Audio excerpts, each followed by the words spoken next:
Noam Chomsky, the famed public intellectual who challenged liberals to think beyond existing politics, was declared dead yesterday at the age of 95. Except he's not dead. And this, folks, is why you have to be careful about what you hear on this here internets. After several hours of Google spikes about Chomsky's legacy and obituary postings by the Jacobin and New Statesman, the Associated Press spoke with Chomsky's wife, who confirmed Chomsky, while in critical condition, is still alive. Noam Chomsky has recently been in the news for his pro-Palestinian positions, which are based on a long academic history of explaining power politics, empire and hegemony, and how oppression should be resisted. But that is a limited view of someone who thought deeply and spoke regularly about the human condition for more than 50 years of his life. Chomsky is a linguist by training and the one who identified that humans have an innate desire to speak and to communicate for connection. He then explored what that means for how we as a society build systems to deal with each other. Most recently, Noam Chomsky called ChatGPT and AI tech high-tech plagiarism. Chomsky's long been known for his disdain for mainstream media. Let's listen to an old interview with him. The press is owned by wealthy men who have every interest in not having certain things appear. But second, the whole educational system from the beginning on through just gets you to understand that there are certain things you just don't say. Well, spelling these things out, that's perfectly correct. I mean, it's the first sentence is what we expand on. This is what I don't get, because it suggests that, I mean, I'm a joke, people like me are self-censoring. No, not self-censoring. There's a filtering system that starts in kindergarten, goes all the way through, and it's not doesn't work 100%, but it's pretty effective. It selects for obedience and subordination. Chomsky has self-identified as a libertarian socialist, so let's talk about the irony here, the rumors of his premature death.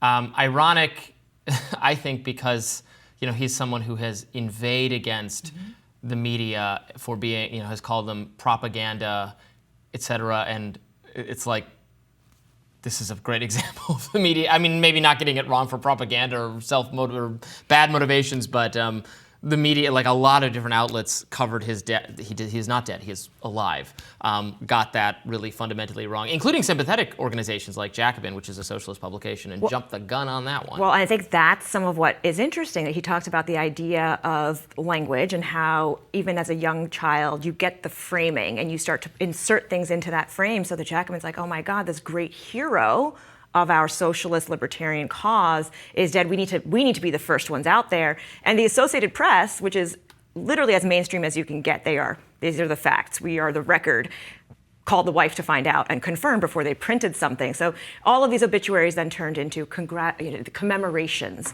about the long career. And 95 years old is a long life. He was born in 1930, and just what he has seen and what he has in moments of our history when being radical, being contrary, being even talking about the idea of what anarchy means as a system could have gotten him arrested, thrown in jail. I mean, plenty of people throughout those points of history were not treated well by government. And so it is in that sense, a strong legacy to leave of academic freedom. And while he is in critical condition after a stroke, he just recently was talking about what technology means for America. So it's the sign of a brain that is still active and working. And I'm lucky if I can remember what I had for breakfast this morning.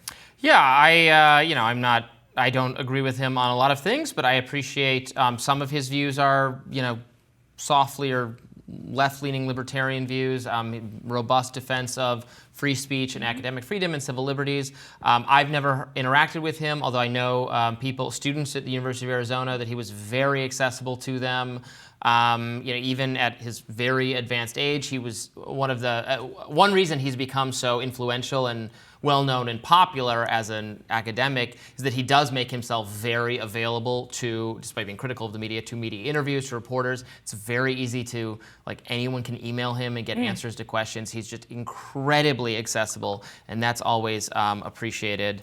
Yeah. Very normal for somebody who is so deeply radical, which is a fascinating thing. I had not realized how much of his thinking about society and social issues was rooted in the start of language and use of words and what it means to shape your mind and how individual minds being shaped as a society, how that works. And it's so much of his work gets reduced to socialist or radical that it is nice to take a moment to look at him and his work in the totality and find nuance. And that's actually, frankly, most academics who write lectures and books have nuance in them, whether or not you agree with their conclusions. Yeah, absolutely. Well, he is still, while he has not passed away, and that was, fake news, etc.